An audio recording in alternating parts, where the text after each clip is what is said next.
एक चीज़ और, क्या ए के अलावा अगर मैं ए को हटा दूँ, क्या कोई दूसरा क्वेश्चन, कोई दूसरा आंसर भी यहाँ पे है जो बन सकता है ऐसा कुछ इसको हटाने के बाद?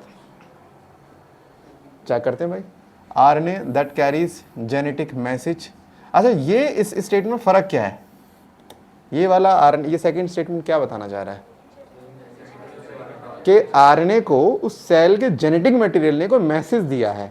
यहाँ पे आरएनए मीडियोकर की तरह काम कर रहे हैं। सेकंड स्टेटमेंट में आरएनए को लीड रोल नहीं दिया गया, आरएनए को दिया गया मीडियोकर रोल, मतलब बीच का रोल दिया गया है। जबकि जेनेटिक मटेरियल बीच का रोल नहीं होता, वो हमेशा बॉस होता है, स्टार्टिंग ही वहीं से होती है। इसीलिए हमारे पास ले देखिए क्या बचेगा, ए स्टेटमेंट। 26 बताओ, चूज द करेक्ट स्टेटमेंट। भाई मैंने बोला आपसे, अगर कभी भी किसी क्वेश्चन में करेक्ट आ जाए या इनकरेक्ट, उसको पहली बार तो 2 बार ठीक से पढ़ लो क्वेश्चन को, ये ज़्यादा घुमाते हैं ये कई बार। करेक्ट ढूंढना है। Haploid content of DNA human DNA 4 गलत है। जान तो ये वाला कंटेंट किसका है, ये ई कोलाई सेल्स का है, उनके पास इतना बेस पेयर होता है, तो पहला तो गलत हो गया। A nitrogenous base is linked to pentose sugar through phosphodiester linkage, क्या सही है? हम जानते हैं कि अच्छा, ये स्टेटमेंट क्या कह रहा है कि जो बेस है ये कनेक्टेड है पेंटोज शुगर से, कोई दिक्कत नहीं होता कनेक्ट है, लेकिन कह रहा है किसके थ्रू, फॉस्फेट के थ्रू। जबकि हम जानते हैं बेस और शुगर के बीच में कभी कोई फॉस्फेट आता ही नहीं है, फॉस्फेट हमेशा 2 शुगर के बीच में आता है, यानी हमारे पास ये स्टेटमेंट क्या हो गई, गलत। X-ray diffraction data of Maury Wilkins and Rosalind Franklin was the basis of Watson-Crick DNA model। भाई ये ठीक है, डीएनए पूरा जो मॉडल बनाया गया था वो इन्हीं दोनों के उस रॉ डेटा का इस्तेमाल किया गया था, मॉरिक विल्किंस एंड रोजालिंड फ्रैंकलिन, जिसमें मेन रोल था रोजालिंड फ्रैंकलिन का। मॉरिक विल्किंस एक असिस्टेंट के तौर पे काम करता था, बट स्टिल वो इसका सपोर्टिव था।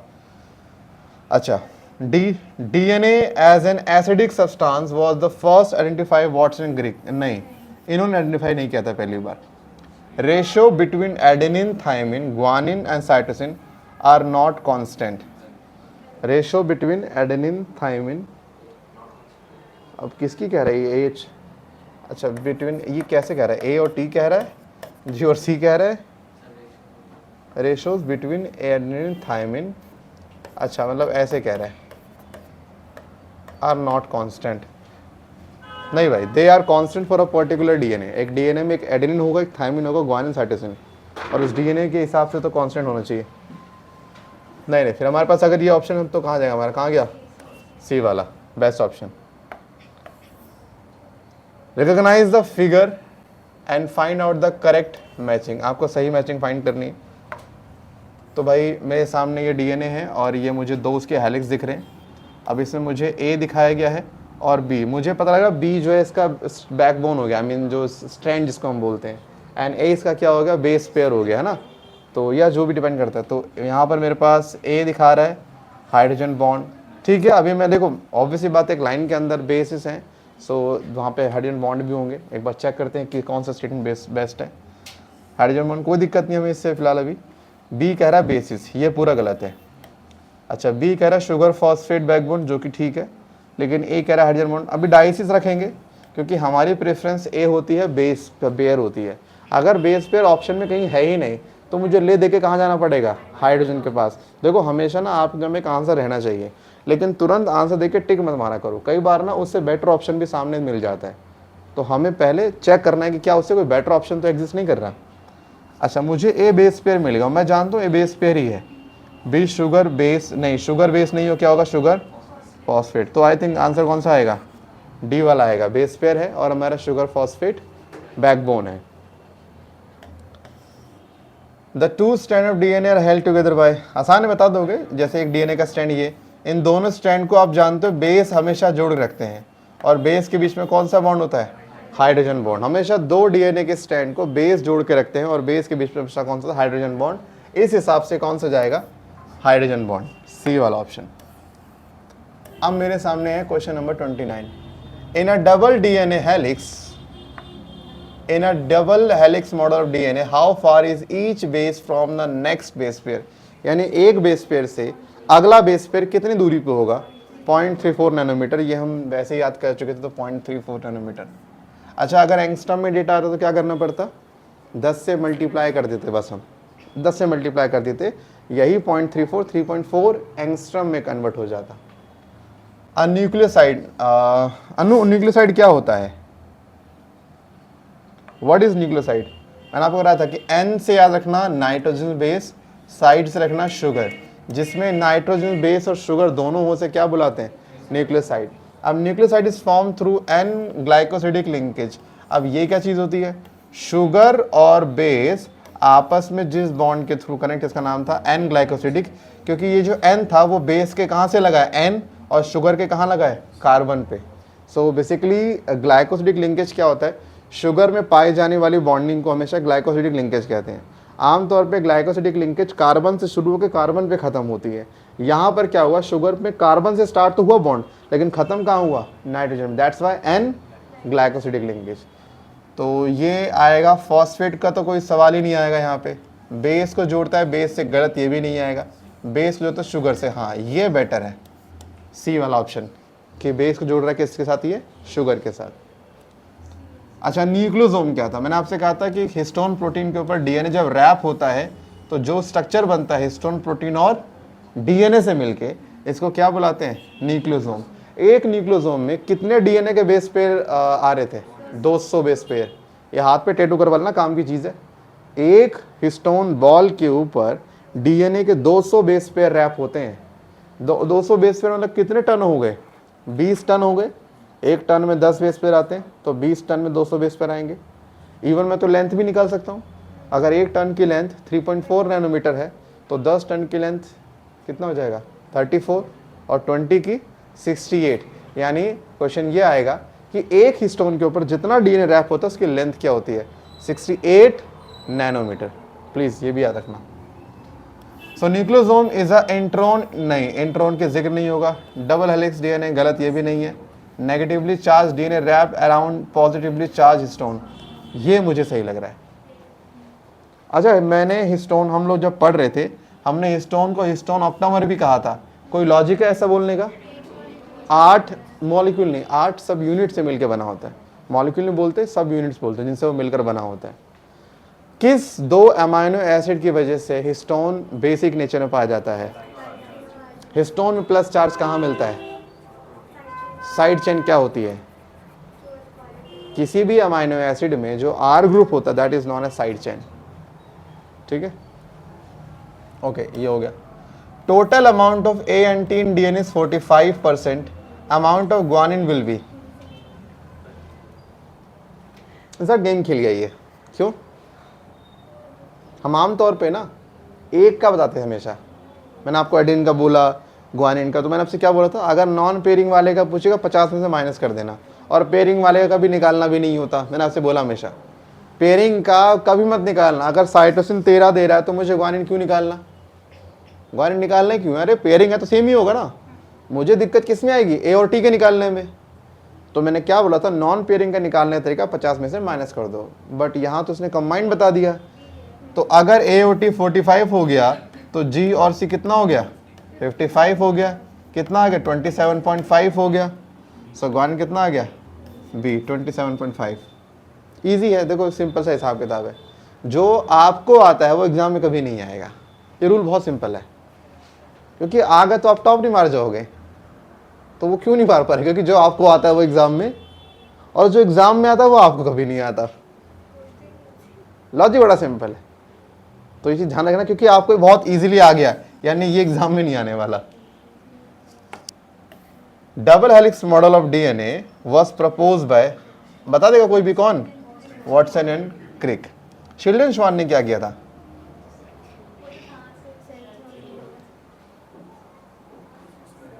Cell theory. ये बताने वाले कि हम सब सेल से बने यही थे, इससे पहले कोई आया भी नहीं था। 1838 1839 के बाद अगेन देख रहे हो, मेंडल के टाइम पे ही सारी बात चल रही है। मतलब मेंडल के टाइम पे सबसे मेजर डिस्कवरी हुई है हमारी हिस्ट्री के अंदर। अच्छा, ये बीटल टॉटम ने क्या सुन लो, ये बीटल टॉटम ने इनका एक था, एक 1 जीन 1 प्रोडक्ट हाइपोथेसिस। इन्होंने ये कहा था एक जीन से एक ही प्रोडक्ट बनता है, और ये स्टडी करने के लिए पता है इन्होंने इस्तेमाल किसका किया था? Neurospora crassa. कुछ आ जाए न्यूरोस्पोरा से? आते को तो आना चाहिए याद। न्यूरोस्पोरा क्रासा को इस्तेमाल किया था ये बताने के लिए कि एक जीन से एक ही प्रोडक्ट बनता है जी। और ये है एस्कोमाइसिटीज का मेंबर आता है। कौन सा फंगस है जो कि जिसको जेनेटिक्स में इस्तेमाल किया गया काफ़ी ज़्यादा, और वो कौन सा था? Neurospora fungus. और वो फंगस को इन्होंने इस्तेमाल किया था। हुक एंड हक्सले, ये तो हुक तो छोड़ दो, रॉबर्ट हुक तो हुआ। हक्सले जिसकी मसल थ्योरी आई थी। सो सबके नाम है बट आपको सी रखना है। 34 variable part of DNA molecule, मतलब कौन सा पार्ट है जो डीएनए का हमेशा चेंज होता रहता है, वो सेम नहीं है। भाई फॉस्फेट शुगर तो पूरे डीएनए में सेम है, किसका फर्क है? सिर्फ हर जगह बेस अलग मिलता है आपको। सो दैट्स वाई हमारा पॉइंट जाएगा सी वाला। Chromatin is a chemically made up of. Chromatin, मुझे आप सुनो, क्रोमैटिन होता क्या? दोबारा हम इस पे आएंगे। क्रोमैटिन होता है कि सर एक डीएनए होता है, उस स्टोन पे हम रैप करते हैं, एक बनता है beads on string like appearance. उसमें कॉइलिंग होती है सोलेनोइड, और कॉइलिंग होती है सुपर सोलेनोइड, और कॉइलिंग होते होते फिर बनता है थ्रेड, इसको बोलते हैं क्रोमैटिन फाइबर। अब वो फाइबर होता है कंडेंस, तो क्रोमैटिड और बनता है तो क्रोमोसोम। अब हम क्वेश्चन करेंगे, और क्वेश्चन को करने का भी तरीका भी ऐसी लिखा करो, तुरंत आंसर पे जंप मत मारा करो। सोचो अगर क्रोमैटिन आया, मैंने माइंड में क्रोमैटिन रिकॉल किया, इसका अगर 4 बार भी क्वेश्चन आ गया, मुझे 4 बार टॉपिक मेरे माइंड में क्या हो गया? रिकॉल, यानी 5वीं बार क्रोमैटिन में दिमाग में छपा बैठा होगा। लेकिन मैं सिर्फ डायरेक्ट क्वेश्चन करने बैठ जाऊंगा तो यहाँ पे मेरी बेवकूफ़ी क्या, मैं बिना रिविजन के क्वेश्चन करने बैठ रहा हूँ। सॉल्व तो कर लोगे लेकिन स्टिल आपके माइंड में क्रोमैटिन ठीक से बैठा नहीं होगा। तो अपने को सिंपल तरीका लगाना है। अब chromatin is a chemically made up. किस केमिकली क्या? तो भैया मुझे पता है भाई साहब, बने हैं एक तो डीएनए से और दूसरा बने हैं प्रोटीन से।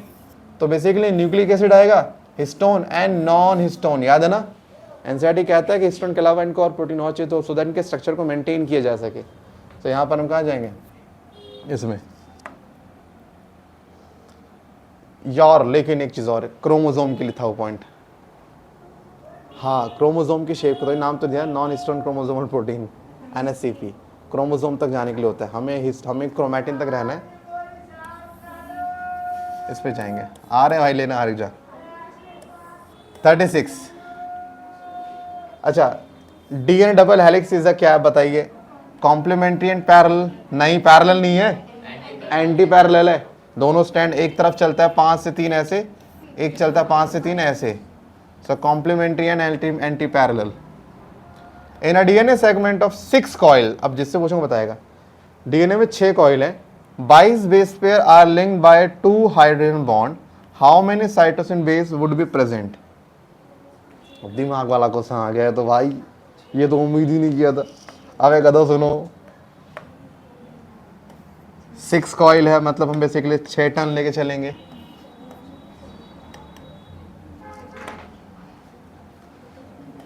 कितने हो गए? 6 टन। एक टन में 10 बेस, उसमें कितना आ गया? 60 बेस पेयर। उसमें से 22 बेस पेयर हैं कौन से? 80 वाले। तो भाई ऑब्वियस सी बात है, जो कितने बचेंगे? 38। ये कितने होंगे? जीसी वाले।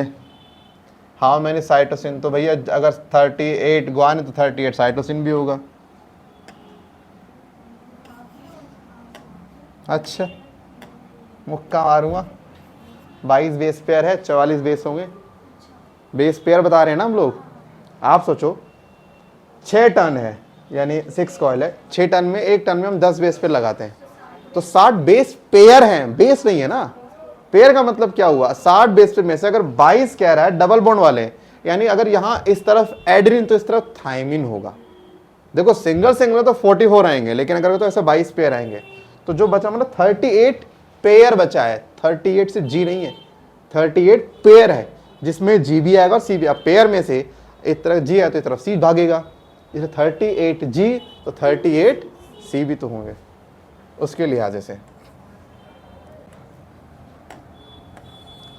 The following, what is EM? Electron microscope. ये जो स्ट्रक्चर मिल रहा है, इसको क्या इसको बुलाते क्या है?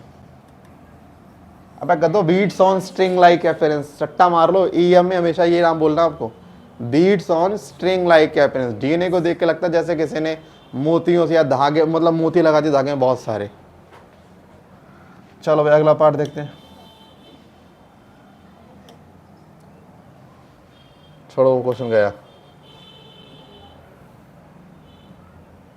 उसका वैसे आंसर वही है, डोंट वरी, ऑप्शन में उसको एक मिलेगा। Nucleotide constitutes nitrogen bases of RNA are.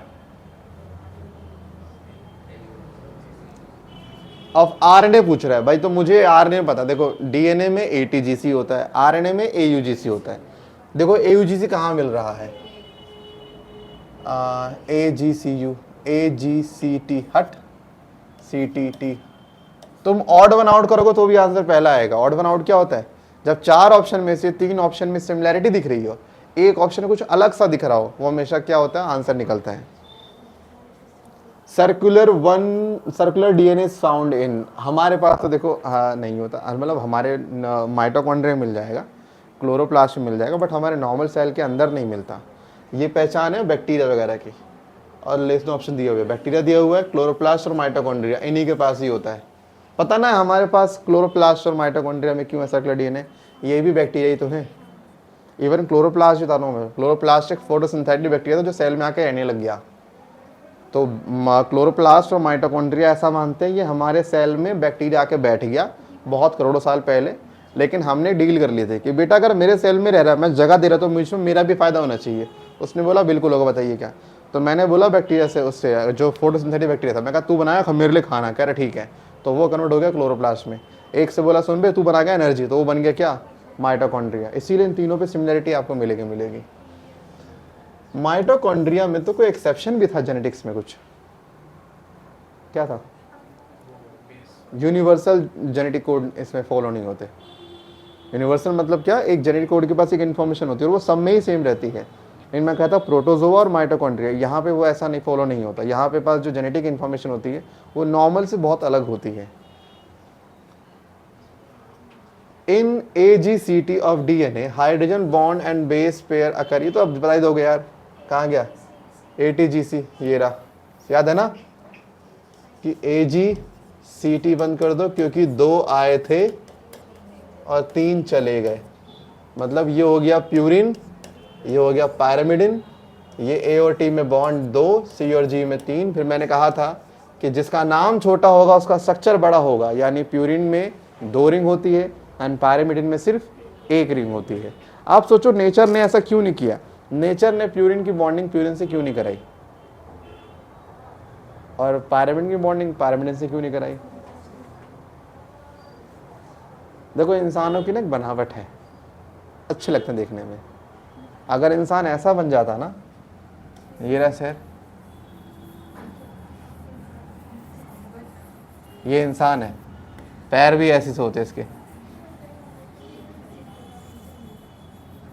अच्छा लगता है इंसान देखने में,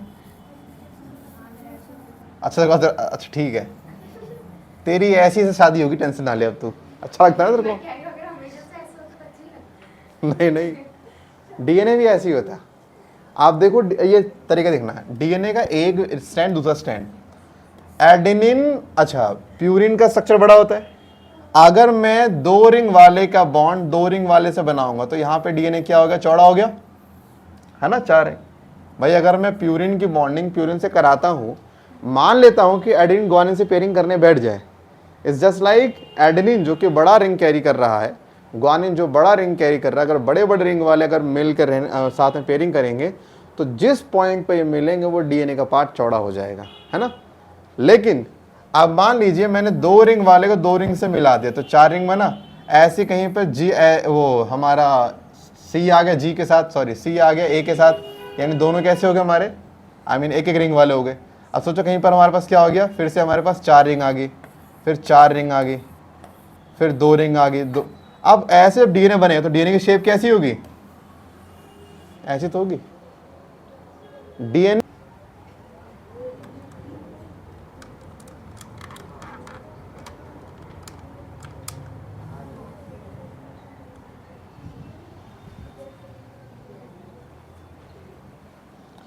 आप सोचो ना, अगर प्यूरिन जो है, यानी अगर वो 2-2 अगर मान ले प्यूरिन, अगर प्यूरिन से बॉन्ड बनाएगा तो 4 रिंग से विड्थ बढ़ेगी ना, और अगर विड्थ ऊपर नीचे होगी तो डीएनए की पैकिंग करना बड़ा मुश्किल है, और डीएनए की पैकिंग मुश्किल तो फिर डीएनए की स्टेबिलिटी सबसे कॉम्प्रोमाइज करना पड़ जाता है।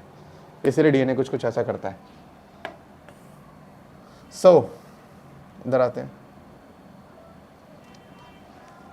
अच्छा एक क्वेश्चन है, डीएनए थर्मली काफी ज्यादा स्टेबल है, इस चीज को किस साइंटिस्ट ने प्रूव किया था, ग्रिफिथ ने। ग्रिफिथ में यही तो बात हुई थी। अगर एस हीट हील जिसे हमने हीट करके मार दिया, उसका जेनेटिक मटेरियल आर के पास गया, यानी ये जेनेटिक मटेरियल कितना स्टेबल होगा कि हमने बैक्टीरिया मार दिया लेकिन ये नहीं मरा, यानी कितना ज़रा chemically I mean sorry thermally stable है। तो ये भी आता है कि किस साइंटिस्ट ने ये प्रूव किया कि डीएनए थर्मली बहुत ज़्यादा स्टेबल है, वो आंसर था Griffith. In which of the following DNA melt eight lowest temperature. अब ये कैसा कॉन्सेप्ट है, तो भाई देखो सिंपल है, डीएनए को अगर मुझे तोड़ना है या उसको मेल्ट करना है तो इन शॉर्ट उसमें वीकनेस ज़्यादा होनी चाहिए। जितना वीक डीएनए होगा उतना जल्दी टूटेगा। अब मैं कैसे मालूम पड़े वीक और स्ट्रॉन्ग, तो भैया ऐसा है, देखो ए और टी इसमें 2 बॉन्ड मिलते हैं, जी और सी इसमें 3 बॉन्ड मिलते हैं। अगर किसी डीएनए के पास 10 एटी है तो उसके पास 20 डबल बॉन्ड होंगे, 20 बॉन्ड होंगे टोटल। और अगर किसी के पास 10 जीसी है उसके पास 30 बॉन्ड होंगे। तो अगर किसी को 20 10 से जोड़ोगे, किसी को 30 से जोड़ोगे, तो ज़्यादा स्ट्रांगली जुड़ा कौन होगा, 30 वाला। अलग करने में एफर्ट ज़्यादा कहाँ आएगा, 30 वाले में। यानी जिस डीएनए में 80 ज़्यादा होता है उसको तोड़ना मेरे लिए ज़्यादा आसान होता है। तो वह कह रहा है इनमें से किसको हम बहुत ही कम टेम्परेचर पे मेल्ट कर सकते हैं। तो मेरे से क्वेश्चन ये पूछ रहा है कि बताओ इनमें से किसके पास 80 ज़्यादा है, बस ये मेरे से पूछ रहा है। तो यहाँ पे मेरे पास देखो 80, 1 2, एक काम करो ना, हम क्यों ना ये काउंट कर ले कि सी जी किस में कम है। देखो दोनों तरीके, यहाँ पे सी जी है, ये हो गया 2, यहाँ पे 2 हो गया ना, 2 2 1 2 1 2 3 1 2 3 4 1 2 3 4, हाँ ए वाला है। जब जीसी इसमें कम है तो ज़्यादा क्या होगा, 80 ज़्यादा हुआ। अच्छा इसका ना जब सॉल्यूशन निकाला तो वो लोग क्या सॉल्यूशन देंगे, वो total number of bond count करते हैं। जिसके पास total number of hydrogen bond कम होगा वीक का वो कम, मतलब वो बेसिकली ज़्यादा स्ट्रॉन्ग होगा, जिसके पास कम होगा वो कम होगा। अब वो क्या करेंगे, 2 बॉन्ड यहाँ 2 यहाँ 4 6 ऐसे करते करते निकालेंगे। बट अपने को सिंपल रखना, जिस डीएनए में एटी ज़्यादा होगा जीसी कम होगा वो लेस स्टेबल है, मतलब जल्दी मेल्ट हो जाएगा। मेल्ट तो क्या ही बोलूँ मैं। RNA is a less stable genetic material as compared to DNA. The reason for this, बताओ मुझे क्या रीजन हो सकता है। पहले रिकॉल करते हैं डीएनए और आरएनए से स्टेबल ज़्यादा कौन है, क्यों है डीएनए ज़्यादा स्टेबल है, क्यों, थायमिन उसके पास, थायमिन के पास मिथाइल होता है जो उसको बचाता है किसी रिएक्शन के करने से। दूसरा डीएनए के पास डबल हेलिक्स मॉडल है और डीएनए के पास शुगर जो है उसके पास सेकंड कार्बन पे ऑक्सीजन एक कम होती है जिससे उसकी रिएक्टिविटी कम हो जाती है। तो इन कुछ कारणों से डीएनए ज़्यादा स्टेबल हो जाता है। अब चेक करते हैं क्या है, RNA is a less stable, यानी आरएनए को प्रेफरेंस दिया, आंसर सारा आरएनए के रेफरेंस में देखना है अब तुम्हें। In RNA second position has OH group while DNA doesn't. भाई ठीक है, बिल्कुल ठीक है। RNA is also known as to be catalytic, हाँ कैटालिटिक तो है। RNA has duration while DNA has, भाई फिर तो ऑल ऑफ द अबव आएगा। ये सेकंड पॉइंट समझो ना, कैटालिटिक का मतलब क्या होता है, कैटलिस्ट की तरह काम करता है। कोई एग्जांपल याद है इसका आरएनए का as a catalyst, peptide transferase, ribozyme, भूल गए भाई। लार्जर सब यूनिट में मैंने क्या बोला था, एक ऐसा हमारे पास एंजाइम था जिसने पूरी बायोलॉजी की नई उड़ा दी थी 2 मिनट के अंदर। हम बहुत घमंड में बोलते थे 11th में कि जी प्रोटीन से बने सारे एंजाइम, आरएनए, हो शांत हो जा, मैं भी ध्यान से देख ले। यानी एक ऐसा एंजाइम है जो आरएनए से बना है और वो एंजाइम कहाँ पढ़ाया जा रहा है, 12th में। और कहाँ मिलता है वो, लार्जर सब यूनिट में। अब लार्जर में एक आरएनए था, आरआरएनए, कौन सी यूनिट ने एंजाइम बनाया था। देखो बड़े काम बड़े लोग करते हैं, सिंपल सी बात है, बड़े काम बड़े लोग। इतना बड़ा एंजाइम है तो बड़ी वाली यूनिट काम करेगी, लार्जर। और लार्जर की भी बड़ा वाला यूनिट कौन सा, 23S आरआरएनए। अगर बैक्टीरिया है तो 23 और हम है तो, अच्छा हमारे में ना खासियत है, यूकैरियोट की स्टार्टिंग किससे होती है, ई से। ई की स्टार्टिंग किससे होती है, इसी की 8 से भी होती है। हमारे पास हर चीज़ के आगे 8 मिलेगा। देखो हमारे राइबोसोम की कौन सा टाइप है हमारे पास, ATS।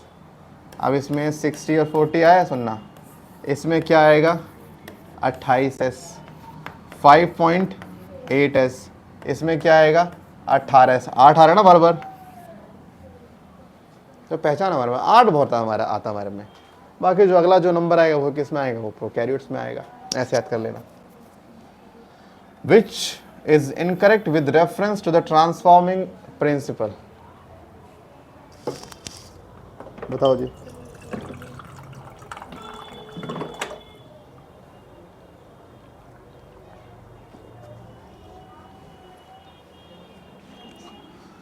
Which is incorrect with reference to the transforming principal.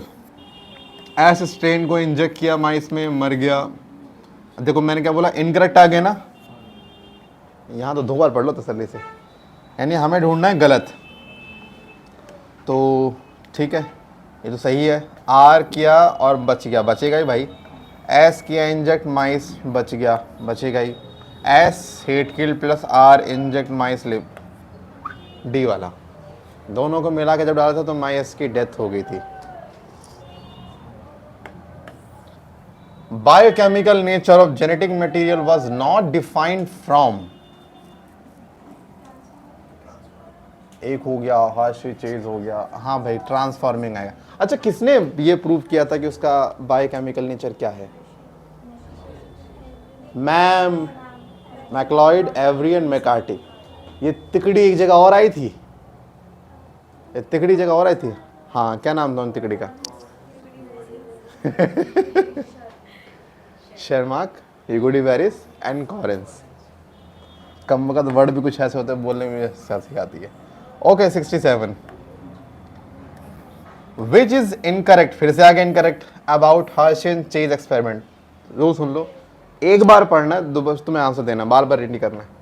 Virus grown in a presence of radio active phosphorus and contain radio active protein but not radio active DNA. मतलब जिन virus को हमने radio active phosphorus पे रखा, उनके protein में radio active आ गया but DNA में नहीं आया। ये पहला स्टेटमेंट। हम जानते हैं फॉस्फोरस डीएनए का पार्ट होता है, प्रोटीन का पार्ट नहीं होता। अगर आप किसी भी वायरस को रेडियो एक्टिव फॉस्फोरस पे डालोगे तो उसका डीएनए रेडियो एक्टिव होगा, प्रोटीन नहीं। जबकि ये तो उल्टा कह रहा है, यानी पहली स्टेटमेंट गलत हो जाती है। फिर virus grown on radio active sulphur contain radio active DNA but not radio active, ये तो ये गलत हो गया। सल्फर जाता है प्रोटीन में, ये तो कह रहा डीएनए जा रहा है। क्वेश्चन क्या था ये? अच्छा, गलत ढूंढना था क्या? अच्छा, फिर तो यार ठीक है, ये और भी दोनों आ जाएगा। सही है, सी।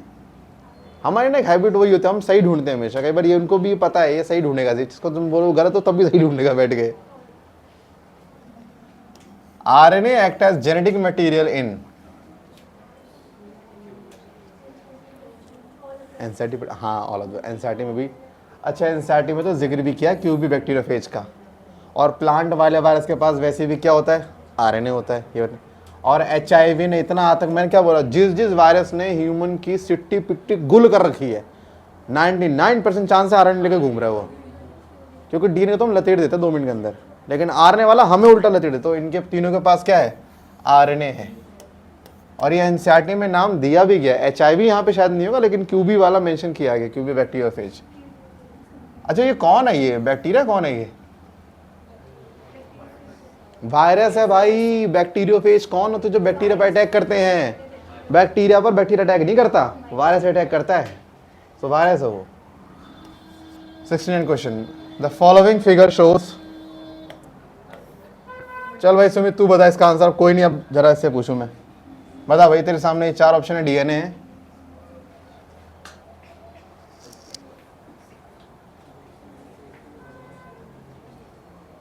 आपसे भी पूछेंगे, सबर करिए। क्या ऑप्शन दिख रहा?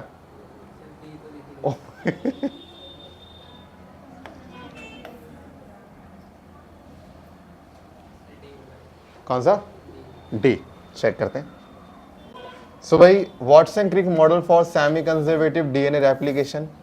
तो मुझे दिख रहा है इसमें कि यहाँ पर एक पुराना एक नया है, तो मुझे सेमी कंजर्वेटिव दिख रहा है यार मुझे तो। ये Meselson-Stahl experiment for semi-conservative DNA replication, conservation DNA replication। भाई ये वाला डायग्राम ना आई थिंक मेरे हिसाब से Meselson-Stahl के उसमें दिखाया नहीं गया था कभी। ये वाटसन क्रिक के मॉडल में बताया गया था ऐसा कुछ। अगर N14 15 लिखा जाता ना, मैं तब Meselson-Stahl पे जंप मारता, बट वो तो लिखा ही नहीं गया। इस तरह का पिक्चर में वाटसन क्रिक मॉडल से पता लगा था ना।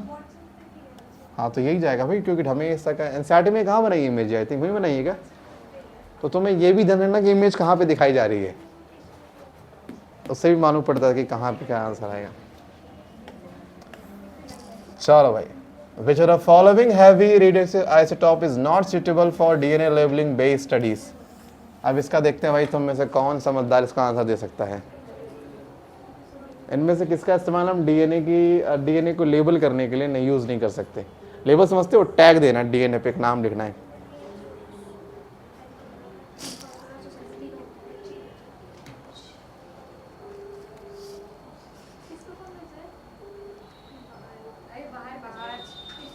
अरे बाप रे बाप, पूरा मोहल्ला सुन लेगा बात कर रहे तो आज। देखो, nitrogen is a part of DNA, डालोगे डीएनए में नाइट्रोजन लेवल हो जाएगा। Sulphur is not the part of DNA, sulphur DNA में कहीं आता ही नहीं है। हाइड्रोजन डीएनए में आता है, फास्फोरस आता है, यानी सल्फर को से आप कभी डीएनए को लेबल नहीं कर सकते। लेबल समझ रहे हो ना? डीएनए में मतलब वो रेडियोएक्टिव एलिमेंट लग जाए बस।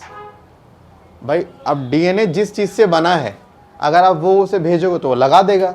अब डीएनए जिससे बना ही नहीं है, अगर आप उसे बोलोगे बेटा लगा ले, वो क्यों लगाएगा? सोचो डीएनए में सल्फर कहीं आता है? आज सल्फर हो जाओ, डीएनए सल्फर पूरे डीएनए चक्कर लगाएगा, डीएनए को कहीं नहीं बिठाएगा, भाग यहाँ से, चाहिए नहीं तू। यानी सल्फर डीएनए में नहीं लग पाएगा, यानी सल्फर की प्रॉपर्टी डीएनए को नहीं मिल रही, सो डीएनए इससे लेबल नहीं हो सकता। 71 in Hershey and Chase experiment, radioactive P32 was used to culture bacteriophage. It resulted in radioactive। देखो P32 है तो भैया फॉस्फोरस डीएनए में आता है, तो ये डीएनए को क्या कर देगा? Radio active viral DNA. 72। अच्छा, हम कोई आपसे क्वेश्चन पूछे कि हार्शी चेज में बैक्टीरियोफेज का क्यों इस्तेमाल किया गया?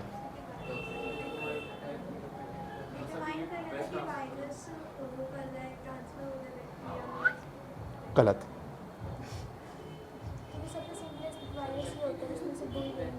सिंपलेस्ट मतलब कैसे? उसमें एक प्रोटीन होगा और एक डीएनए होगा और कोई कंपोनेंट ट्रांसफर नहीं हो पाएगा।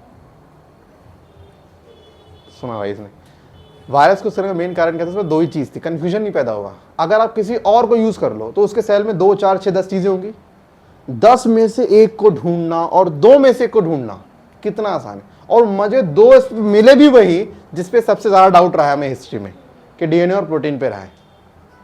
मुझे मतलब कोई एक ही चीज भेजेगा, अब मैं गलती से कोई और सेल पकड़ लूं जिसमें 5 चीजें सेल में हो, 5 में से एक को सर्च करना, एक को फाइंड आउट करना, 2 में से एक को फाइंड आउट करना कहाँ ज्यादा इजी है? 2 में से। तो इसीलिए हमने इसको इस्तेमाल किया था। ओके, इन हार्शी चीज एक्सपेरिमेंट P32 अच्छा हो गया हमारा। Pyrimidine base that has conferred additional stability. कौन सा ऐसा पायरिमिडिन बेस है जो डीएनए में एडिशनल स्टेबिलिटी ले आता है? थायमिन का दूसरा नाम क्या है? 5 मिथाइल यूरासिल। यूरासिल के 5वें कार्बन मिथाइल जोड़ दो, क्या बन जाता है? वो यूरासिल। इसे दोनों इंटर कन्वर्टेबल होते हैं। ओके, 73 इंफॉर्मेशन फ्लो ऑफ और central dogma of modern biology. तो इंफॉर्मेशन डीएनए से कहाँ गया? आरएनए से प्रोटीन। हालांकि इसमें पूरा नहीं दिखाएगा, बट ठीक है, इन्फॉर्मेशन फ्लो तो ऐसे ही होता है। आरएनए से प्रोटीन का ही बोल लो, लेकिन वो भी कुछ टाइम के लिए होता है, वरना फ्लो होना कैसे है? होना डीएनए से आरएनए ही है, ये फ्लो चलता है। चलो अब बढ़िया क्वेश्चन पे आते हैं। अब ये क्वेश्चन नंबर XYZ है, मुझे नहीं पता नाम क्या है, कौन सा नंबर है, बट ठीक है। Recognise the figure and find out the correct matching. तो भैया ABC, ये तो बड़ा सिंपल है। पहला स्टेप तो इन्फेक्शन था, सेकेंड स्टेप ब्लीडिंग था, एंड थर्ड था सेंट्रीफ्यूगेशन। याद है पार्क में सारे बैठे हुए थे, मेरे से भला मानुस गया, पुलिस वालों को फोन कर दिया, तो सारे बेंच पे अलग हो गए। That is blending. Still male female gender mix है पार्क, लेकिन सारे सेपरेट है। मैंने और भला किया, मैंने घर पे कॉल मार दिया। अब मेल का जेंडर सारे मेल एक तरफ, सारे फीमेल एक तरफ। वाला स्टेप कहाँ हुआ हमारा? C। किसमें? सेंट्रीफ्यूगेशन में। So this is centrifugation, this is हमारा ब्लेंडिंग और हमारा इन्फेक्शन। अब यहाँ पे हमारा किस में आएगा? ए कहाँ गया? वो कितना शाना, देख कैसे भी घुमा दिया हमें मिलना। अच्छा ये रहा, ए इन्फेक्शन, C, ठीक है। Enzyme required to catalyse polymerisation of deoxynucleotide is DNA polymerase. भैया ये कह रहा है, इसको मत सुनो, वो कह रहा है डीएनए बनाना, बताओ कौन सा एंजाइम चाहिए, ये है इसके। लेकिन ससुरा बोल कैसे रहा है? डीऑक्सीन्यूक्लियोटाइड को बनाने के लिए बताइए कौन सा एंजाइम चाहिए। कैटलाइज समझते हो? बेसिकली एंजाइम की बात कर रहा है, फिर तो कैटलाइज कौन करता है? हमेशा एंजाइम करता है। And what is polymerisation? Chain बनाने को बोलते हैं। कई बार ये आपको अपने शब्दों से मार देगा। सिंपल कह सकता था कि डीएनए का स्ट्रैंड बनाने के लिए हमें कौन सा एंजाइम चाहिए, कह रहा नहीं, इतना बोले समझ जाएगा। कह रहा बताइए इनमें से कौन सा एंजाइम है जो कि डीऑक्सी न्यूक्लियोटाइड की पॉलीमराइजेशन मतलब उसकी चेन फॉर्मेशन में हेल्प करता है। Answer is DNA polymerase. पूरा नाम क्या था? DNA dependent DNA polymerase. अब आ गया भाई, ओकाज़ाकी फ्रेगमेंट्स आर फॉर्म्ड। तो भैया ये जो ओकाज़ाकी फ्रेगमेंट है बनता है ड्यूरिंग, क्या ये दोनों स्टैंड पे बनता है या एक स्टैंड पे बनता है? एक ही स्टैंड पे बनता है। इसके बनने का कोई लॉजिक पूछे, क्या दोगे आप आंसर? कि आरएनए डीएनए। अच्छा ये, अच्छा फिर तो वो तो दूसरे भी मूव करो 5 to 3। देखो 5 to 3 ठीक आंसर हो सकता है। हाँ अब लेकिन हमें एक्सप्लेन नहीं करना भाई। देखो डेफिनेशन में खासियत है, हमें एक्सप्लेन नहीं करना होता। हम बोलेंगे कि एक डीएनए के स्ट्रैंड पे DNA polymerase away from the replication fork move करता है फ्रॉम 5 to 3 डायरेक्शन, और उस पे जो नए बेस है वो पीछे आते हैं। दैट्स वाई से फ्रैगमेंट बन जाता है। नहीं भी लिखोगे अगले स्टैंड तो भी चल जाएगा ये। Okay, match the column 1 and 2 and choose the correct combination from the option given below। सो भैया ये हमारा ग्रिफिथ बाबू है। बाबू ने कहाँ गया? कहाँ गया बे? मेरे को दिख रहा, तुम्हें दिख रहा? अच्छा दिख रहा है। निमोनोकोकस, हार्शिचेस, बैक्टीरियोफेज, मेसेल्सन स्टॉल। अब सुनो टेलर, और ये क्या होता है सुनो। बायोलॉजी में ये वर्ड आता है एट आल। एट आल मतलब होता है टीम को बोलते हैं। कभी भी किसी साइंटिस्ट नॉर्मली बहुत सारे काम सिंगल नहीं करे जाते। मान लो 10 लोग काम कर रहे हैं तो 10 लोग में लीडर भी होगा जो मेन कर रहा होगा। तो हम क्या करते हैं, हम 10 का नाम तो लिखे ही नहीं, पता लगा आधा पेज से भर गया, इन्फॉर्मेशन भरी नहीं, पहले नाम ही भर दिया हम लोगों ने। हम क्या लेते साइंटिस्ट का नाम लिखेंगे एट आल। एट आल का मतलब उसके अदर टीम के सदस्य भी है, हम उनका नाम मेंशन नहीं कर रहे हैं। अब ये सुनाता हूँ होता क्या। अच्छा तुमने क्या पढ़ा एनसीईआरटी से, तुम्हें क्या पता लगा इससे? अगर रीड करिए, एनसीईआरटी में वर्ड लिखा हुआ है।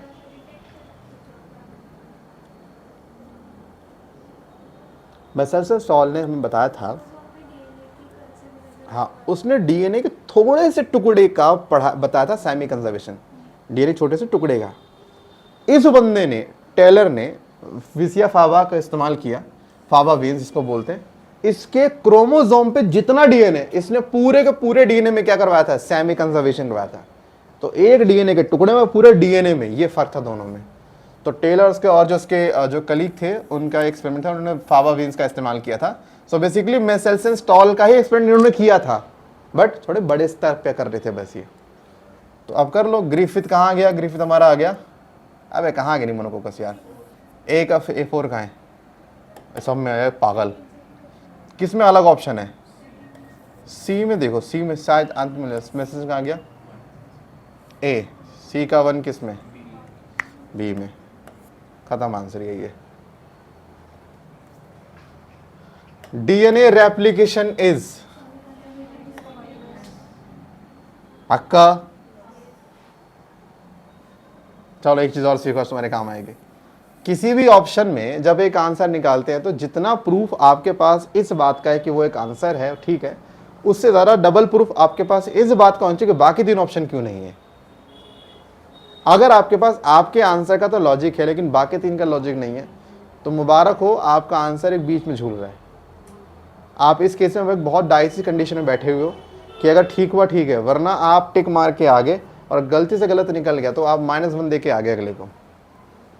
तो हमेशा 2 पहलू याद रखने हैं। आपका ठीक है आंसर, ठीक है, ये बता रहा हूँ, घर पे प्रैक्टिस करते नाम कर। ठीक है, तो यहाँ पर मेरे सामने ये क्वेश्चन है, तो मैंने क्या बोला, किसी भी क्वेश्चन का जो आंसर ढूंढ रहे हो, ठीक है, उसके अलावा जो बाकी 3 गलत हैं उस 3 का भी अब लॉजिक फाइंड करो कि वो गलत क्यों। और मैं कह रहा हूँ आपको भले ही अपने आंसर पे 99% श्योरिटी, कोई बात नहीं, लेकिन बाकी 3 पे आपको 200% श्योर होना पड़ेगा। सर ये आंसर तो बिल्कुल भी नहीं है, ये चीज़ ज़्यादा ज़रूरी है। सही का तो छोड़ दो, मेन गलत पे आपको ज़्यादा होना चाहिए सर ये बिल्कुल नहीं हो सकता। अब यहाँ पे कंजर्वेटिव असंभव, वॉटसन क्रिक चला रहे थे, यानी ये तो हटा दो ऑप्शन। सेमी कंजर्वेटिव ठीक है। अब ये सेमी, अब बहुत बता सेमी डिसकॉन्टिन्यूस लिखा, गलत नहीं है बच्चे। मैं क्या बोल रहा हूँ, कई बार ना क्वेश्चन को देखने का नजरिया बड़ा अलग होता है। इवन मेरे से भी कई बार गलती हो जाती है, मैं मना नहीं कर रहा हूँ भाई, लेकिन सारा गेम है नजरिए का। आपका नजरिया क्वेश्चन का अलग है, मेरा अलग हो सकता है, और जब मैं नजरिया चेंज करता हूँ मेरा तरीका भी क्या हो जाएगा पूरा का पूरा डिफरेंट, तुम्हारा तरीका बिल्कुल डिफरेंट। अब यहाँ पे बच्चे सेमी डिसकंटिन्यूअस कैसे बोल देते हैं कि सर देखो डीएनए के एक स्टैंड पे कॉन्टिन्यूअस था, एक पे क्या था, डिस। तो सर देखो कॉन्टिन्यूअस और डिस मतलब क्या हो गया, सेमी डिसकंटिन्यूअस। अब टिक भी मार गया। अब मान चलो एग्जाम में इसका आंसर गलत हो गया, नहीं मान रहा सर, नहीं मेरा ठीक है। अब ये दिक्कत है भाई, मान भी नहीं रहा। तो अब यहाँ भाई देखना पड़ता है कहीं पोपट ना हो जाए। अब आप ये सुनो, सेमी कंजर्वेटिव पूरे डीएनए के अप्लाई होता है, या सुनो, तो जो अगली टर्म भी होगी वो भी किसके लिए होगी, फिर पूरे डीएनए के लिए अप्लाई होगी। अब हम जानते हैं सेमी डिसकंटिन्यूअस नाम का तो वर्ड भी एनसीईआरटी का भी छापा नहीं है, हमने क्लास में ही नहीं पढ़ा। लेकिन हमने क्लास में ये तो पढ़ा था ना कि डीएनए कभी एक बार में रेप्लिकेट नहीं होता, डीएनए ईएमआई में रेप्लिकेट होता है। मतलब डीएनए आपके पास इतना है, पहले डीएनए का थोड़ा सा पार्ट रेप्लिकेट करेगा, उसका बनेगा 2 डीएनए, फिर करेगा अगला पार्ट, और ऐसे यानी कुछ कुछ टुकड़ों में होता है। इसको क्या बोलते हैं, डिसकंटिन्यूअस रेप्लिकेशन। तो डीएनए का नेचर क्या है, semi conservative plus sorry discontinuous. इसके लिए हमारा आंसर सी है। अब आएगा भाई 92, यहां भी होगा वहां भी होगा, क्या तेरा ही जलवा। कौन है ये, Hargobind Khorana. Is known for discovery of DNA, हटाओ, डीएनए लाएंगे सभी साइड रखो इसको। Discovery of tRNA, synthesis of protein, हम सिंथेसिस पे जा सकते हैं। सारे को पॉलीमर होमोपॉलीमर बनाए थे भाई साहब ने एक टेस्ट ट्यूब में डाल के, लेकिन जिस एंजाइम का इस्तेमाल किया था, एंजाइम का नाम क्या था, सेवेरो ओकुआ, उसने कमाल की डिस्कवरी कर दी थी। इसका एक नाम और क्या था, पॉलीन्यूक्लियोटाइड फॉस्फोराइलेज। क्या होता है, जानते हो फॉस्फोराइलेज क्या होते हैं बेसिकली, ये उन एंजाइम्स को बोलते हैं जो एटीपी से, जो बेसिकली फॉस्फेट रिमूव कर देते हैं किसी भी ग्रुप से। फॉस्फेट रिमूव करने वाले क्या बुलाते हैं, फॉस्फोराइलेज। इनकी जरूरत पड़ती है, क्यों, हटाएंगे फॉस्फेट तभी तो एक न्यूक्लियोटाइड का दूसरे से क्या होगा, कनेक्शन। याद है वो वहां पे 3 फॉस्फेट लगा के भेजे थे हमने, 2 निकाल रहे थे, यही तो निकालेगा फॉस्फोराइलेज, तभी तो दोनों जोड़ेंगे। तो ये इनकी इंपॉर्टेंस ये होती है, मतलब बेसिकली ये एक न्यूक्लियोटाइड को दूसरे को जोड़ने के काम आते हैं। और यही इसी तरह का ढूंढा किसने, सेवेरो ओकुआ ने, और वो काम कर सकता है बिना डीएनए का इस्तेमाल किए। Okazaki fragment formed in direction, Tamanna Okazaki fragment किस डायरेक्शन में बनता है,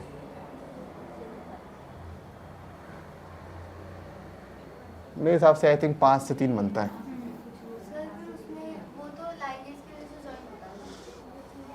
तो क्या पूछ रही है फिर से, मैं क्या पूछ रहा हूँ, फ्रैगमेंट बनता कैसे है, जुड़ता नहीं बनता।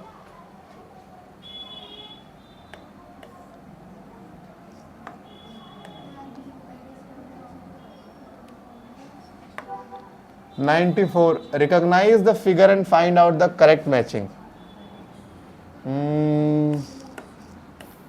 ए बता रहा है, ए कहाँ है, ये रहा ए। ए कह रहा है कॉन्टिन्यूअस सिंथेसिस, ठीक है भाई हो तो रहा है। बी डिसकॉन्टिन्यूअस, ठीक है भाई हो तो रहा है। सी रेप्लिकेशन फॉक, अबे सी है कहाँ यहाँ, अच्छा ये सी है क्या बे, हाँ लग तो रहा है, बता रहा है ये भाई, मुझे तो यही लग रहा है इसका, तो फिर बात ही खत्म।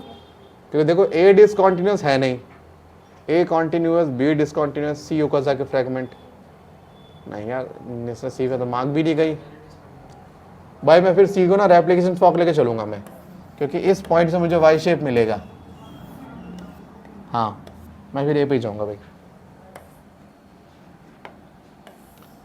DNA replication is semi conservative as only non parent strand act as template, क्या ये है, both strand of new molecule are synthesise de novo. De novo मतलब होता है बिल्कुल नया सिंथेसिस, बिल्कुल नए बनने को बोलते हैं। Both strand of new are synthesise de novo, ने दोनों नए नहीं बनते। One of the strand in each molecule is parental, other one is new. हाँ हाँ भाई मेरे को ये लग रहा है पुराना हमेशा एक होगा और एक हमेशा नया बनता है। 96 ड्यूरिंग रेप्लिकेशन ऑफ डीएनए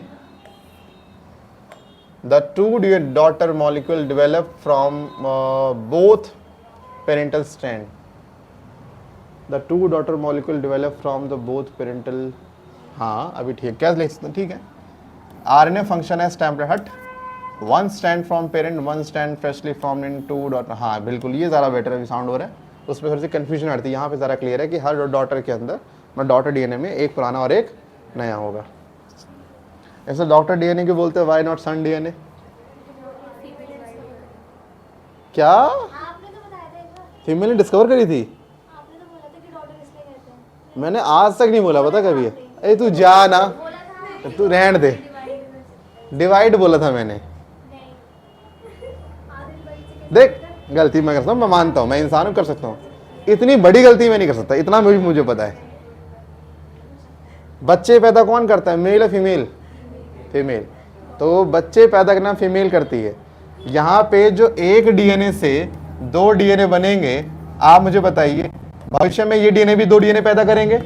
तो अगर आने वाले बच्चों को ये डीएनए पैदा कर रही है तो जेंडर में क्या होगी, ये फीमेल।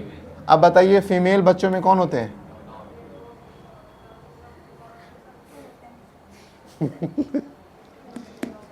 पी के मत आएगा, क्लास में बता रहा हूँ पहली मैं, पता क्या क्या बोल रही होती। Process use by micelles install for studying semi conservative replication of DNA was density gradient था। डेंसिटी कौन सा मीडियम यूज किया था? Caesium chloride. क्यों, इसमें ऐसा क्या है भाई? माइनर से माइनर डेंसिटी गैप वाले को भी वो अलग लेयर में दिखा सकता है। Okay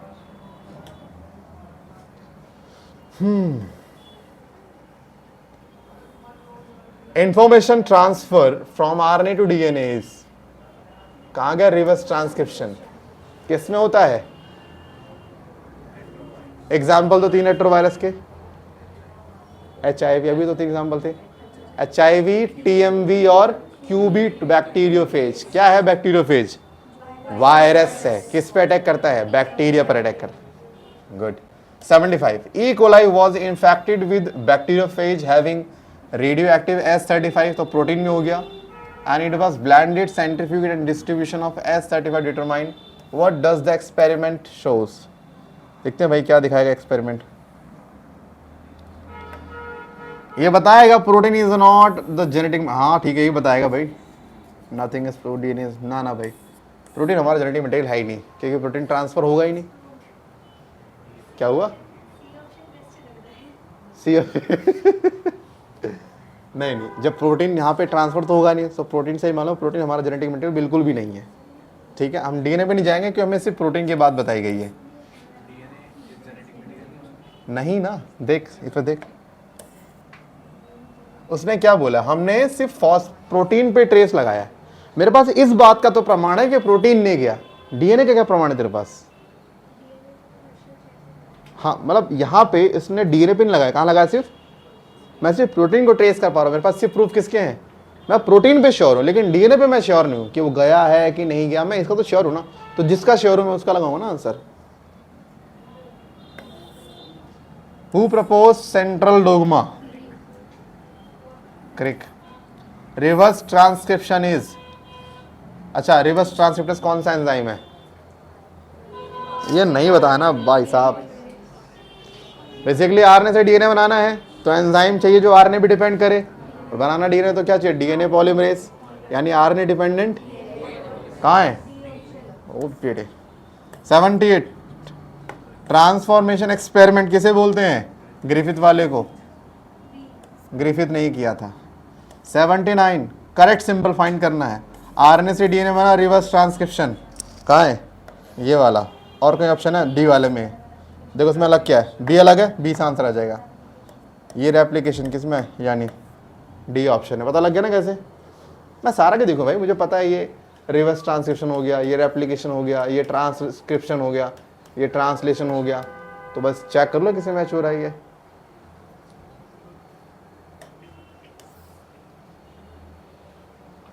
Who proved that DNA is a basic genetic material? Basic वाला बेस नहीं है बे। बेसिक मतलब नॉर्मल पूछ रहा है, बेसिक वो नेचर वाला बेसिक नहीं पूछ रहा। हाँ जनरल वाला। कहाँ गया अर्शन चीज? ये रहा इन्होंने। Bacteriophage with radioactive both in DNA and protein infects a bacterium, bacterium becomes a radioactive occur in DNA में होगा। You know what is the difference between bacteria and bacterium? Bacterium एक को बोलते हैं, बैक्टीरिया बहुत सारे को बोलते हैं।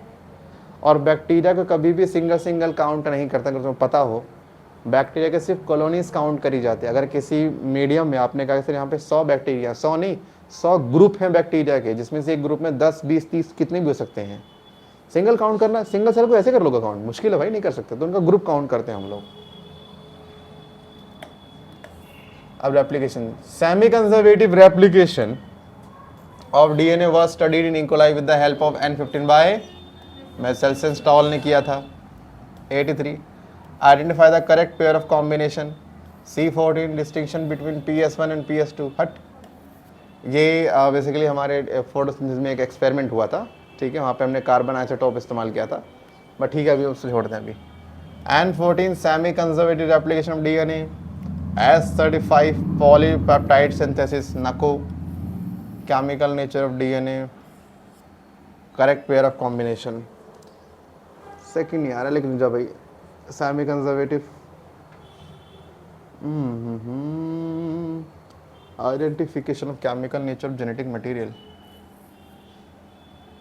हाँ कर सकते हैं क्योंकि फॉस्फोरस प्रोटीन में नहीं है। हाँ सेकंड 4 सेकंड ही जाएगा भाई। आप देखो फॉस्फोरस से पता कर सकते हो, बेसिकली आपके सामने डीएनए या प्रोटीन, आप भेजो फॉस्फोरस, और फॉस्फोरस कहाँ लगे, आपके जेनेटिक मटेरियल में, मालूम कर जाएगा आपका जेनेटिक मटेरियल कहाँ है।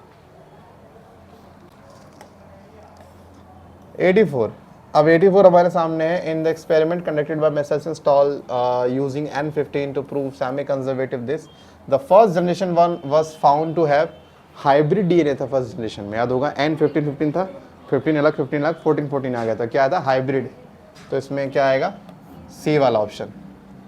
इन deoxy ribonucleoside triphosphate how many high energy phosphate bonds are present, कितने होंगे, 2 फॉस, देखो हमारा क्या गया, एक फॉस्फेट तो हमारे उसके साथ होगा, फिर 2 जो फॉस्फेट है इनमें हमारे पास क्या होते हैं, हाई एनर्जी बॉन्ड प्रेजेंट होते हैं, 2 पे लगाएंगे। For long DNA molecule, since the 2 strand of DNA can't be separated in its entire length, लिखा due to very high energy requirement, the replication occur within a small opening of DNA helix referred to as, क्या बुलाते हैं, origin of replication। छोटे से area से start होती है replication, that is non as replication, sorry origin, एक minute ना, विद स्मॉल ओपनिंग है भाई, रेप्लिकेशन फॉग स्मॉल ओपनिंग है, it's not the point from where the DNA replication start, it is the opening of the DNA.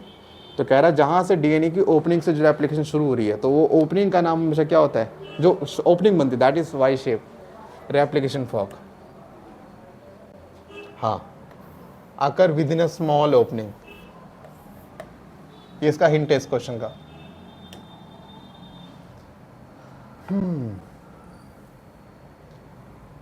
देखो मेरे सामने ये जो है ये बेसिकली डीएनए है, ये आरएनए है, तो ए पहली बात मेरे लिए हो गया आरएनए, कौन सा आरएनए होगा ये, HNRNA, अच्छा HN है, सच में RNA लिखा हुआ, ठीक है, ये दोनों अलग क्या इसमें, B से में C अलग है, तो C से आंसर आएगा इसका। यहाँ पर एंड पे रुका है तो C वाला कौन सा फैक्टर होगा, रॉ फैक्टर होगा, एंड पे रुका है ना, एंड पे रुका है, तो रोकने वाले पॉइंट पे फैक्टर कौन सा मिलेगा, रो मिलेगा। अगर शुरुआत में मिलता है तो सिग्मा मिलता, तो मैं जाऊंगा रो वाले पे। रो कौन सा हो गया हमारा, ये ना, हाँ। Read the following statement and choose the correct option. RNA polymerase associate transiently, मतलब ट्रांजिएंटली मतलब कुछ टाइम के लिए बीच में तो फिर अलग हो जाता है, अगर कोई कुछ टाइम के लिए साथ में फिर अलग हो जाता है, इसको क्या बोलते हैं, ट्रांजिएंटली वो आपके साथ है। So RNA polymerase associate transiently with rho factor to initiate, गलत, इनिशिएट नहीं करता, ये रोकने का काम करता है, आर से रो, आर से रोकना, एस से सिग्मा, एस से start. In bacteria transcription and translation take place in the same compartment, बिल्कुल बैक्टीरिया में न्यूक्लियस नहीं होता, उनके में सारा काम चलता है साइटोप्लाज्म में, तो उनका डीएनए भी कहाँ है, साइटोप्लाज्म में, प्रोटीन भी कहाँ बन रहा है, साइटोप्लाज्म में, तो उनके में जहाँ पर आरएनए बन रहा है वहीं पर क्या बनेगा, प्रोटीन। हमारे पास न्यूक्लियस होता है तो हमारा आरएनए बनता है न्यूक्लियस में, लेकिन प्रोटीन बनता है साइटोप्लाज्म में, तो हमारे पास अलग अलग चैम्बर होते हैं, तो इनके में क्या बोलेंगे, in bacterium transcription and translation takes place in the same compartment, क्या था, करेक्ट था ना, यानी सेकंड, देखो जो उसमें सेकंड नहीं है वो आंसर निकाल दो, ये हमारा निकाल दो। अब बच्चे फर्स्ट एंड सेकंड। इसमें से ध्यान से देखो तो 5 तो आ रहा है, यानी 5 पे ध्यान मत दो, कहाँ ध्यान दो, बस तीसरे पे ध्यान दो, आंसर अपने आप आ जाएगा। RNA polymerase 1 is responsible for the transcription of tRNA, गलत। याद है रमता जोगी, रमता जोगी क्या था, RMT 1 2 3, RNA पॉलीमरेज 3 क्या बना रहा था, tRNA, ये कह रहा है 1 बनाता है tRNA, यानी 3 क्या होगा, गलत, यानी 3 जिसमें है वो आंसर नहीं है, 3 इसमें है, 3 6 में है, बचा कौन सा आंसर, सिर्फ ए वाला। अब देखो हम जानते हैं HNRNA is a precursor of mRNA। Precursor क्या होता है, प्रिकर्सर मतलब जिससे वो बनता है। अब mRNA किससे बनता है, HN से बनता है, तो HN इसका प्रिकर्सर हुआ कि नहीं हुआ, okay. Which of the following position and the presence of template and coding stand in transcription unit, तो कहाँ पर ये होते चेक करना है आपको, presence of template and coding stand in transcription unit। अच्छा, which define the position of promoter, जिंदाबाद, सिर्फ promoter डिसाइड करता है ये कोडिंग कौन सा, टेम्पलेट कौन सा डिसाइड कौन कर रहा है, प्रमोटर। बताता हूँ कैसे कर रहा है, ये भी सुन लो एक बार। मैंने आपको ये पढ़ाया था कि भाई मेरे पास ये एक डीएनए है, मेरे पास ये एक डीएनए, और इस डीएनए में मैंने इसको नाम दिया था प्रोमोटर, और ये नाम दिया था मैंने टर्मिनेटर, ठीक है। और मैंने बोला था 3 ये बोला था 5 ये 3 ये 5 अब समझ नहीं आता कि सर ये डिसाइड कैसे कर रहा है, भाई बॉस ही यही है। आप खुद देखो, अगर मैं किसी डीएनए में डीएनए को ऐसा कर देता हूँ और प्रोमोटर में यहाँ लिख देता हूँ और टर्मिनेटर में यहाँ लिख देता हूँ, ये 3 ये 5 3 सबसे पहले ये समझिए, आरएनए को बनाने के लिए आरएनए पॉलीमरेज चाहिए, और आरएनए पॉलीमरेज कहाँ लगता है, प्रोमोटर पे, और प्रोमोटर पे वो वहाँ लगेगा जहाँ पे उसका 5 बन रहा होगा। कहाँ बन रहा होगा, अब आप देखिए प्रोमोटर मेरे पास राइट में है, तो वो देखिए कि इस 5 के सामने 3 बनेगा, लेकिन उसके सामने क्या बनेगा, 5। तो यहाँ से अब आरएनए पॉलीमरेज डिसाइड करना कि जाऊँ कहाँ मैं, लेफ्ट जाऊँ कि राइट जाऊँ, तो देखता टर्मिनेटर कहाँ है। अगर टर्मिनेटर लेफ्ट में है तो आरएनए पॉलीमरेज को पता है कि उसे मूव करना है from this point two the left, तो देखेगा कि इस डायरेक्शन में 5 से 3 कौन से स्टैंड पे बन रहा है। अगर ऊपर वाले के हिसाब से 5 से 3 बन रहा है तो ऊपर वाला क्या बन जाएगा, टेम्पलेट। अगर नीचे वाले के हिसाब से 5 से 3 बन रहा है तो नीचे वाला क्या बन जाएगा, टेम्पलेट। तो ये जो डायरेक्शन ऑफ आरएनए पॉलीमरेज है डिसाइड कौन कर रहा है, प्रोमोटर और टर्मिनेटर। ये कहाँ है, मतलब अगर किसी डीएनए में प्रोमोटर यहाँ है, टर्मिनेटर यहाँ है, तो आरएनए ऐसे बनेगा। अगर किसी डीएनए में प्रोमोटर यहाँ है, टर्मिनेटर यहाँ है, तो आरएनए ऐसे बनेगा। अगर किसी डीएनए में प्रोमोटर यहाँ है, टर्मिनेटर यहाँ है, तो आरएनए ऐसे बनेगा। तो इसके पास 2 स्ट्रैंड है, जिस स्ट्रैंड में 5 यहाँ और 3 यहाँ होगा वो वाला स्ट्रैंड क्या हो जाएगा, टेम्पलेट। उसका अपोजिट क्या बन जाएगा, कोडिंग। कौन डिसाइड कर रहा है 5 सारा ये कोई टेम्पलेट कोडिंग सब कुछ, ये प्रोमोटर और टर्मिनेटर दोनों डिसाइड कर रहे हैं। लेकिन स्टार्ट कहाँ से हो रहा है, प्रोमोटर। अगर मुझे ऑप्शन में दोनों दिखे तो मैं दोनों पे टिक मारता भाई, अगर दोनों मिल जाते मुझे, बट लकीली मुझे प्रोमोटर दिख रहा है, इसलिए मुझे टिक कहाँ मारना पड़ रहा है, मुझे प्रोमोटर पे टिक मारना पड़ेगा इसका। ये रहा, ओके। अब यहाँ मेरे पास आ गया 114, ultimate biological unit which control heredity is called gene. Ultimately सारा आपका जीन कंट्रोल कर रहा है, आपके जितने भी कैरेक्टर्स हैं वो सारे के सारे। ओ बेड़े, अच्छा, portion of DNA having information of entire polypeptide chain is called cistron, लिख सकते हो।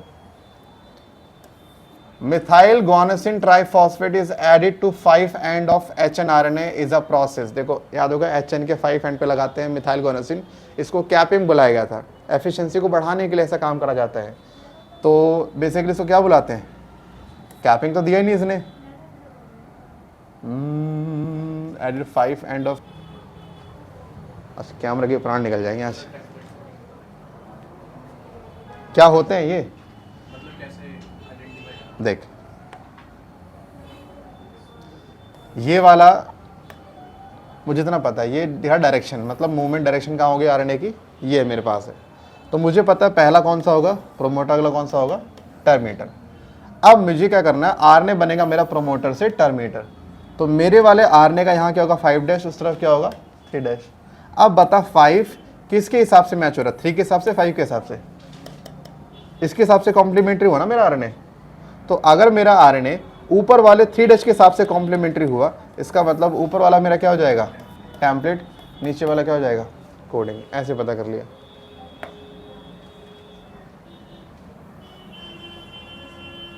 Select the correct statement. RNA polymerase 1 transcribe rRNA, हाँ भाई ठीक है, ये तो होता ही है, याद होगा आपको, रमता जोगी। 1 क्या करेगा आर, लेकिन आर के 28 18 5.8 तीनों यूनिट का इस्तेमाल होता है यहाँ। आरएनए पॉलीमरेज 2 एसएन हट 3 एचएन ना 2 एचएन, हाँ 1 एन ए एन डी, ए वाला याद है ना, रमता जोगी। आर में 28 18 5.8, फिर इसमें जहां एम बनता है, देखो एम बन एच एन से रहा है ना, ऑब्वियस ही बात है, जिसे एम बना रहा है उसी तो एच एन बना रहा होगा, तो दोनों साथ में आएंगे। तीसरे वाले हमारे पास था एस एन था, 5 एस आर था, और हमारा टी आर एन ए था। अब आप ऑप्शन चेक करोगे, ए और डी यहां पर आएगा। 119 synthesis of RNA molecule is terminated by a single, क्या गया, signal recognise by which factor, rho factor. रोकना है भाई, टर्मिनेट करना है मतलब रोकने को बोलते हैं। तो अब बताओ ये 120 का answer.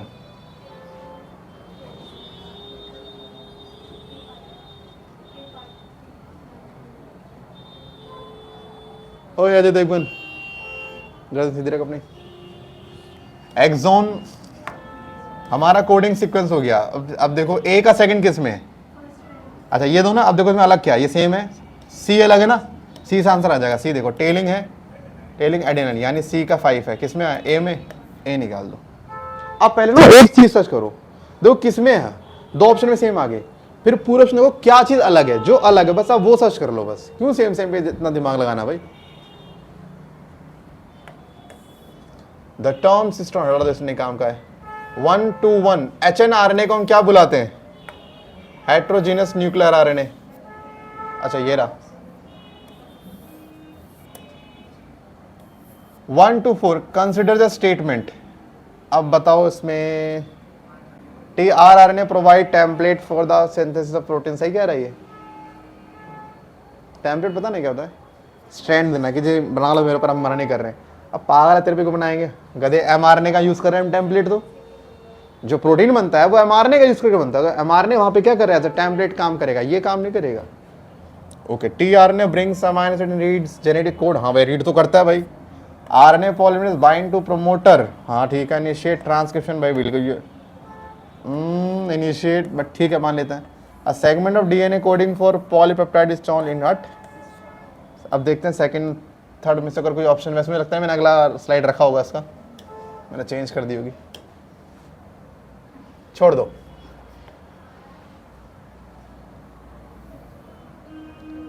Arrange the following amino acid on the basis of increasing number of triplet codon।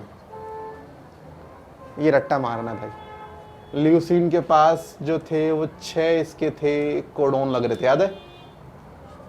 Leucine को 6 ट्रिपलेट चाहिए, 6 ट्रिपलेट ल्यूसीन के लिए काम कर रहे थे। ल्यूसीन था ना, लाइसिन था, हाँ ल्यूसीन था शायद। ट्रिप्टोफैन के लिए शायद एन है ना। वैलिन के कितने हैं, वैलिन का है बेटा, वैलिन इसके 4 है, सॉरी। तो अगर 4 हैं तो ये बाद में जाएगा, यानी 3 पहले, हाँ फिर सी जाएगा। मतलब देख लेना, थोड़ा रट्टा पट्टा मार लेना भाई इसका। एडिशन और deletion of single nucleotide produces, हमने किया ये फ्रेम शिफ्ट, चलो अभी कर ही लेते हैं। देखो ऐसा होता है कि डीएनए में हमारे पास बेसिस है, लाइक मान लीजिए ACC। म्यूटेशन का मतलब सिंपली डीएनए के सीक्वेंस में आने वाले बदलाव को म्यूटेशन बोला जाता है, जिसके 2 टाइप होते हैं म्यूटेशन के। म्यूटेशन का जो पहला टाइप है इसको बोलते हैं पॉइंट म्यूटेशन, दूसरे को बुलाते हैं फ्रेम शिफ्ट म्यूटेशन बुलाते हैं। पॉइंट म्यूटेशन क्या होता है कि डीएनए में बहुत सारे बेस लगे हुए हैं, A, T, C, G करते बहुत सारे लगे हुए हैं। अगर डीएनए के किसी एक पॉइंट का बेस आप चेंज कर दो, बस T था आपने C कर दिया, C था G कर दिया, तो अगर आपने डीएनए के किसी एक पॉइंट का बेस चेंज कर दिया, बस रिप्लेस कर दिया, तो इसको क्या बुलाते हैं, पॉइंट म्यूटेशन। याद होगा इसके बारे में कुछ यार, हमने सिकल सेल एनीमिया पढ़ा था, पूरे जीन में सिर्फ एक जगह पे, बस एक जगह पे T आ गया था और कितना बड़ा भूचाल आ गया सिर्फ एक जीन के चेंज होने से। हमें ये पढ़ना फ्रेम शिफ्ट। इसको पढ़ने के लिए आप समझो ऐसे, ACC AGC AUU UAC UAG, ठीक है। चलो मान लेते हैं इनका कोई मतलब है, इससे कोई अमाइनो एसिड कंट्रोल हो रहा है, इससे कोई कंट्रोल, तो सबसे कंट्रोल हो रहा होगा। अब मैं क्या करता हूं, मैंने इस वाले केस में रिमूव कुछ नहीं किया था। अगर 12 बेस है तो 12 ही रहेंगे, बस मैंने चेंज कर दिया था। इस तरह के म्यूटेशन में चेंज नहीं करना होता हमें, या तो हमें कुछ डिलीट करना होगा इसमें से, या हमें इसमें कुछ ऐड करना होगा, मतलब इंसर्ट करना होगा। दो में से एक काम करना होता है। मेरे मन में आया, मैं कहा सर एक काम करो, यहां से निकाल दो इसको, हट बे बाहर निकल। जैसे मैंने बाहर निकाल दिया, अब पता क्या बनेगा इंफॉर्मेशन। अब इंफॉर्मेशन बनेगी पहले ACC की, बनेगी AGC की, यहां बनेगी UUU की, हाँ कि ना, फिर ACU, और लास्ट की उन दो की कोई इंफॉर्मेशन बन नहीं सकती। मतलब जैसे ही मैंने एक बेस निकाला, सारा का सारा फ्रेम क्या हो गया, लेफ्ट में आ गया। मैंने एक और निकाला, चल पे तू बाहर निकल, इसको बाहर निकाला। अब इंफॉर्मेशन क्या बनेगी, UUA CUA, अब G कोई इंफॉर्मेशन नहीं है। मैं कहा चल पे तू भी निकल। अब देखो UAC AUAG, मतलब मैं जैसे बेस निकाल रहा हूं, जो उस पॉइंट के बाद जितने भी DNA का पॉइंट होगा बेस, वो सारा कहां शिफ्ट हो रहा है, लेफ्ट में आ रहा है, फ्रेम लेफ्ट में शिफ्ट हो रहा है। अब मैं उल्टा काम करता हूं, जैसे यहां पे था ना, मैं इसमें बाहर से कोई बेस लगा देता हूं। मान लीजिए मैंने यहां पर, लेट्स सपोज मैंने यहां पे कोई G लगा दिया, तो जैसे ही मैंने यहां पे G लगाया तो होगा क्या, अब इंफॉर्मेशन GAU UUA CACU और G की कोई इंफॉर्मेशन नहीं है। मतलब जैसे मैंने बेस शिफ्ट किया, फ्रेम राइट में शिफ्ट हुआ नहीं हुआ, ठीक है। मैंने एक C ऐड कर दिया, तो GCA UUU ACU AG और आगे चला गया। तो मेरे को एक चीज पता है कि अगर मैं बेस को ऐड कर रहा हूं तो DNA का फ्रेम राइट जाता है, और अगर बेस निकाल रहा हूं तो DNA का फ्रेम लेफ्ट आता है। तो DNA में बेस के ऐड या डिलीट करने से जो उसके फ्रेम में शिफ्टिंग होती है, इसी को क्या बुलाते हैं, फ्रेम शिफ्ट म्यूटेशन। दोनों में डिफरेंस समझना। सोचो भंडारे में 10 लोग खड़े हुए हैं, 20 लोग खड़े हुए हैं, मैं अगर किसी को बीच में हटा के किसी को बीच में लगा दूं तो जहां सारे लोग खड़े वहीं रहेंगे। लेकिन अगर मैं ऐसे काम करूं, एक बंदे को निकाल दूं, लाइन खड़ी है मेरे सामने, मैं एक को निकाल दूं, तो जहां से निकालूंगा वहां से सारे लोग उसकी तरफ आ जाएंगे, क्योंकि बीच में गैप मिल गया ना उनको। लेकिन अगर मैं उस लाइन में किसी को बीच में ले आऊं एक्स्ट्रा, तो लाइन सारी कहां शिफ्ट हो जाएगी, राइट में शिफ्ट हो जाएगी। तो शिफ्टिंग के लिए हमें रिप्लेसमेंट नहीं करना होता, या तो कोई निकाल दो या उसमें कुछ लगा दो। अच्छा, अगर आप गौर फरमाओ तो जब मैं एक या दो बेस ऐड कर रहा हूं, थोड़ा सा आप थोड़ा ध्यान सुनना इस चीज को, ये ज्यादा इंपॉर्टेंट है। मैं आपके सामने एक DNA की इंफॉर्मेशन लिख रहा हूं, ACC CAG GAC UAC GAA, इन सब का एक मतलब होगा, इनसे प्रोटीन बनेगा जिसका कोई मतलब होगा। मैं अगर बीच में 3 बेस लगा देता हूं, मान लीजिए मैंने लगा दिया यहाँ पे ACC लगा दिया, तो जहां से लगाया वहां से सारे बेस, सारे फ्रेम कहां जाएंगे, राइट में धक्का मार के शिफ्ट कर जाएंगे, ठीक है, कर दिया। अब ऐसा कर रहे हो तो इन्फॉर्मेशन क्या बनेगी इस तरह से, CAG GAC ACC UAC GAA। जैसे पहले काम कर रहा था वैसे भी करेगा, क्या चेंज कर देगा, नहीं। जैसे काम UAC कर रहा था पहले वैसे भी करेगा, सारे पहले वैसे ही काम कर रहे हैं। मतलब मीनिंग अभी भी DNA का वही है, थोड़ा सा शायद बदल गया हो, जाता है मीनिंग। यानी कभी भी अगर आप 3 के फॉर्म में बेस को ऐड करोगे या निकालोगे तो DNA का मतलब लगभग वही रहता है, DNA की इंफॉर्मेशन लगभग पूरी वही रहेगी। लेकिन अगर आपने गलती से 1 या 2 की फॉर्म में ये काम कर दिया तो DNA की सारी इंफॉर्मेशन चेंज रहेगी। देखो कैसे, मैं यहां से सोचो मैंने AC सिर्फ ऐड किया, जैसे AC ऐड किया तो मेरे पास इंफॉर्मेशन सुनो क्या बनेगी, मेरे पास इंफॉर्मेशन बनेगी ACU, है ना, फिर ACG, फिर AA। मुझे बताइए ACU पहले कहीं था क्या, अब तो DNA में आ गया। पहले ACG कहीं था क्या, नहीं, अब तो आ गया। यानी जब नए तरह के ट्रिपलेट बनेंगे तो अब इन DNA की पूरी इंफॉर्मेशन क्या हो गई, चेंज। तो अगर आप 3 और 3 के मल्टीपल में बेस का ऐड कर रहे हो, डिलीशन कर रहे हो, तो उससे DNA के मीनिंग में ज़्यादा बदलाव नहीं होता। लेकिन अगर आपने 1 या 2 की फॉर्म में आपने एडिशन डिलीशन कर दी है तो DNA का पूरा मतलब बदल जाता है उस पॉइंट के बाद से। हालांकि चाहे तुम 1 ऐड करो, 2 करो, 3 करो, 6 करो, जितने मर्जी करो, अगर ऐड और डिलीट कर रहे हो तो